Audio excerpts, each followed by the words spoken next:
Nggih. Di petani ini dibantu Mbah pupuk mbah apa. Iya, harapannya seperti itu. Nggih, Pak. Nggih. Mungkin Pak nanti bisa kolaborasi kali Dinas Pertanian juga, Pak. Biasanya kan Dinas Pertanian juga ada itu PPL-nya. Nah, kalau PPL-nya itu beliau itu emang tugasnya seperti itu, harusnya seperti itu, Pak. Di tengah lapangan, nggih nyurvei petani nih, nggih lihat kondisi di arus bawah niku pripun. Sehatnya seperti Mas. Nah, nggih, Pak. Biar masyarakat bisa menikmati apa iya ya. Nah, ini paling enggak ya ada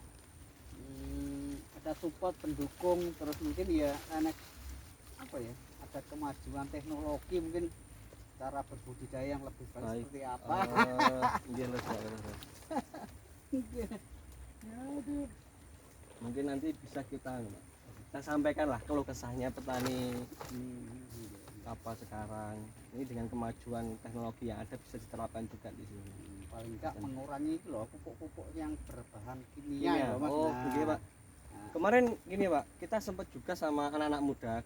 Kan KUPS sebenarnya alhamdulillah KUPS-nya itu anak muda itu ada sekitar 3 orang anak muda ini, tapi alhamdulillah mereka itu sarjana semua.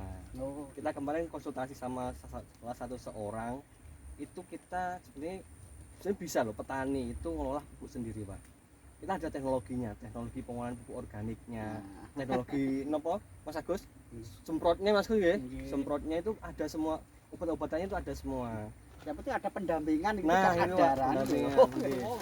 Ini lebih enak Mas, artinya biar tidak ada ketergantungan pupuk-pupuk kimia. Nah, itu lama-kelamaan kan kita beban juga bahan bakunya tinggi, kemudian kalau dikalkulasi dengan hasil enggak mencukupi dengan hasil yang diharapkan petani atau apa ya hasil toh Mas. Paling enggak ada sisa lah, enggak sisa untuk keluarga. Kalau nanti pupuknya itu murah, bisa dijangkau, nah itu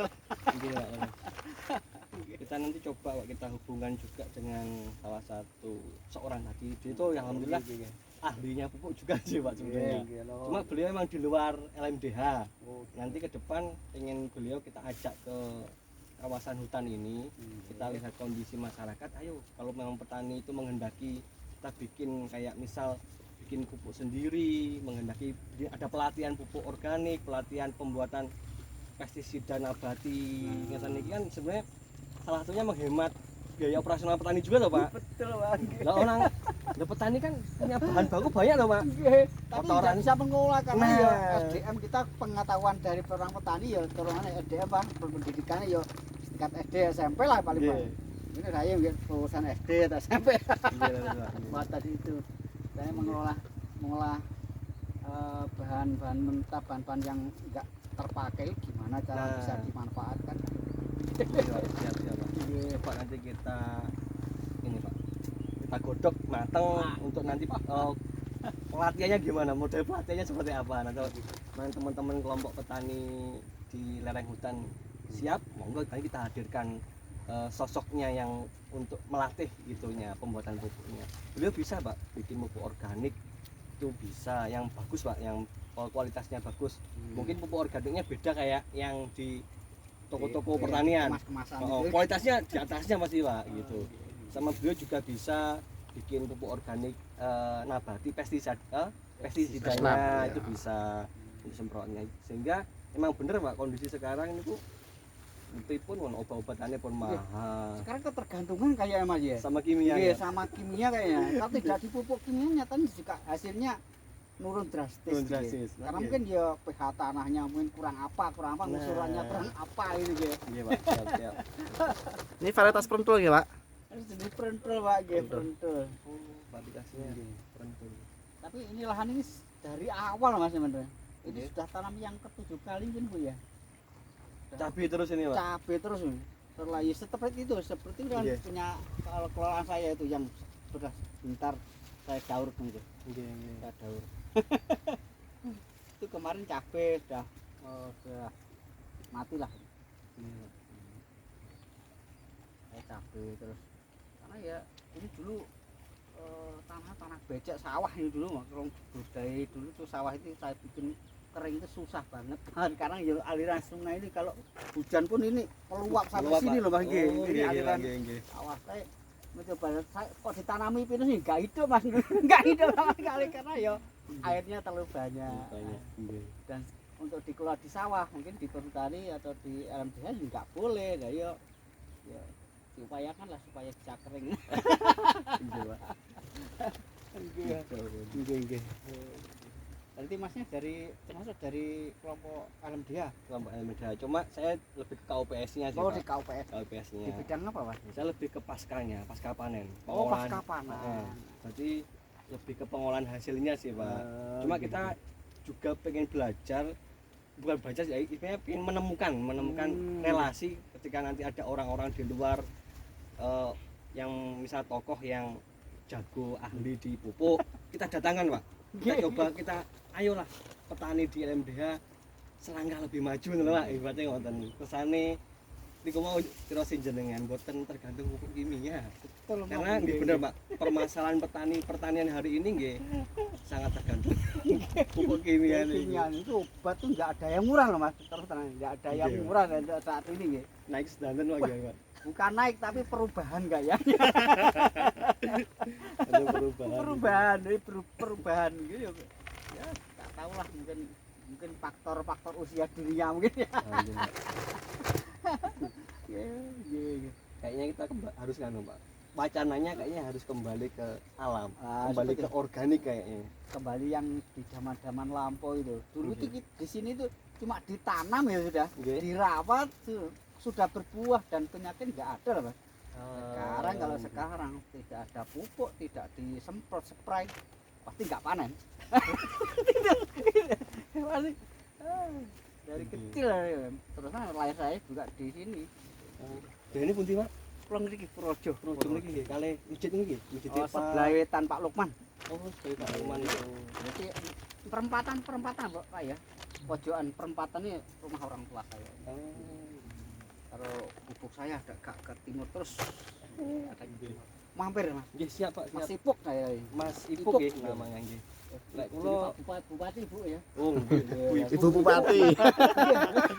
Saya juga heran loh. Nama dari dulu nama saya Ipuk kon Ada yang ada yang mengembari oh Bu Ipuk. Di Jambewangi yang namanya Ipuk iya saya sendiri. Saya dari Pak Ipuk pasti di Purworejo. Purworejo. Nggih. Lek rencang teng Purworejo sing rencang senior lho Pak nggih. Nggih. Pak Nur niku. Nur Hadi. Pak Nur Hadi nggih, Pak Nur Hadi. Keponakan nih saya ikut di Pokja itu Mas. Nggih. Ah. Kan ketuanya Pokja Oh, ketuanya Pokja di Purworejo loh, nggih Pak Nur Hadi niku. Sebelumnya itu dulu yang mengetua itu saya Mas. Oh, Waktu nggih. sebelum cuma 1 tahun Mas. Nggih. Saya cuma waktu buka ini saya dulu mengetua itu kok.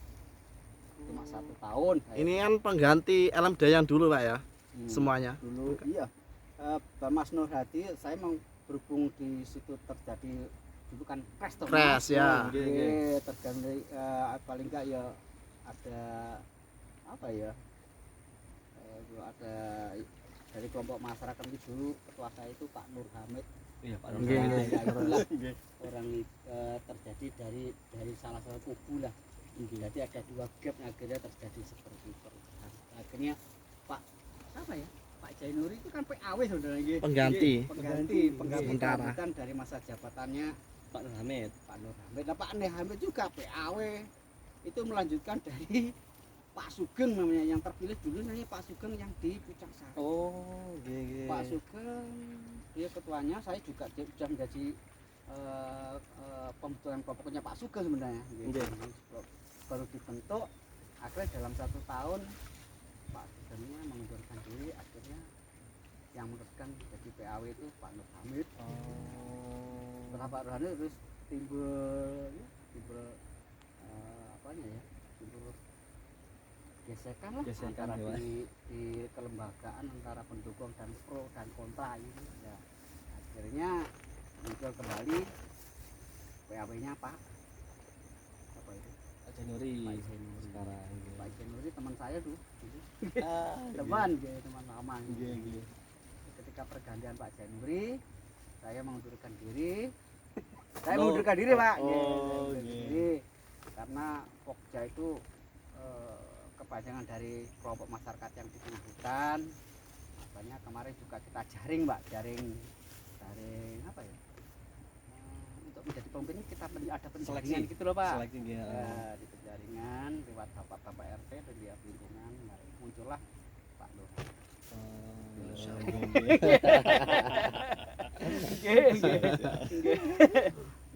Wah, tapi termasuk saya nih Pak. Bagus lompoknya. Alhamdulillah Pak. Sebagian Pak. Tapi sebenarnya PAW ini sudah berakhir sampai bulan 4 kemarin sebenarnya Pak. Bulan 4 yang kemarin itu masa jabatan apa Pak? Pak Jainuri sebenarnya berakhirnya bulan 4 kemarin. Dan saya termasuk di dalamnya di kelompok KUPS yang mengetahui di bidang peternakan sebenarnya.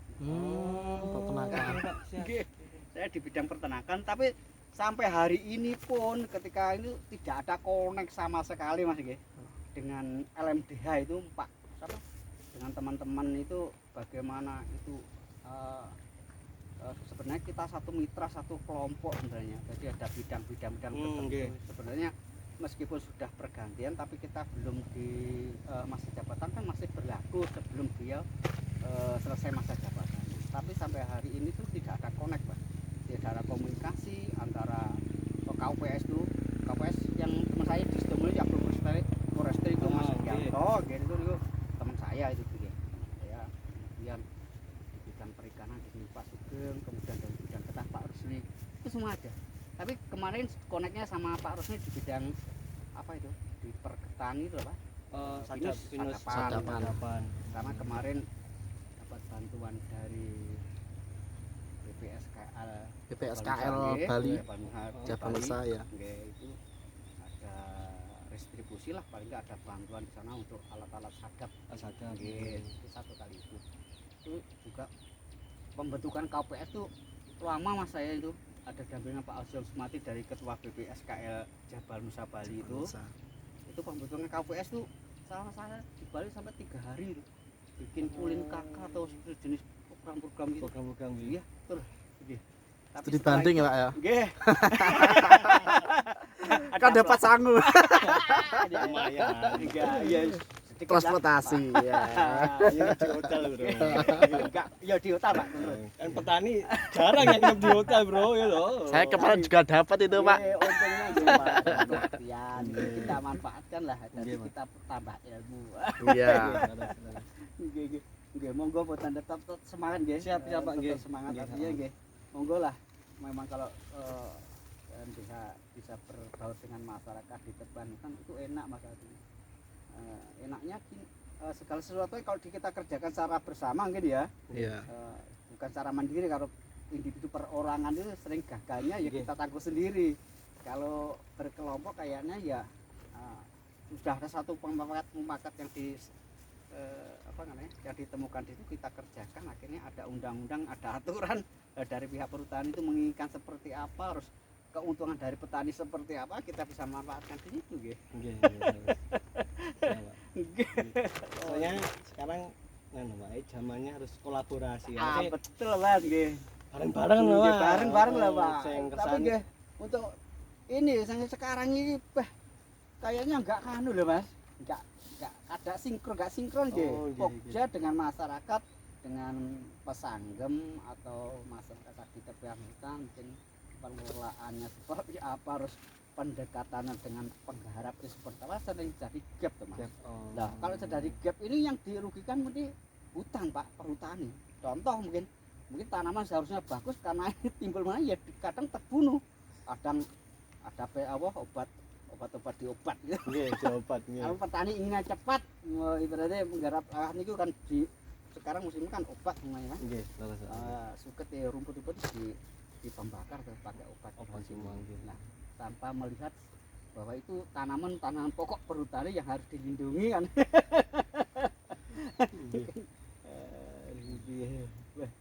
Susah Mas guys, susah banget gitu. Terus 1 tahun nih Pak, ya Allah.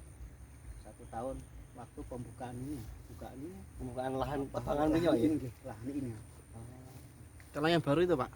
Yang baru enggak ikut Mas, yang sebelah sana cuma ini sebelum pembukaan saya cuma 16 hektar Mas, 16 hektar. Dan itu di masa saya itu semua saya rekrut Bapak RT keluar semua. Jadi setiap lingkungan kan membawai satu RT berapa lingkungan. Iya. Itu yang sekiranya yang membutuhkan lahan itu siapa, Bapak RT yang mau tahu. Terus kemudian yang bertanggung jawab di situ nanti Pak RT bersama masyarakatan itu, karena tunjukkan Pak RT kita cuma coba dimasukkan ada lias sekian hektar, mungkin kalau 1 hektar kita bagi 16 kali 5 berarti itu ketemunya berapa, nanti dari masing-masing RT itu akan mentorkan nama-nama. Satu orang yang bertanggung jawab. Ora seneng garap petok, Pak. Seneng garap petok tapi tanaman perhutani kudu harus dikandel, Pak. Iki lho, Pak. Simbiosis mutualisme lah. Saling menguntungkan. Oke, udah. Masuk nggih. Nggih. Sama-sama Mas. Podo sampean nggih kawe. Nggih kula nggih tasih belajar niki nggih. sama harus belajar sama petani-petani di sini juga ya. Saya KPS di bidang peternakan. peternakan.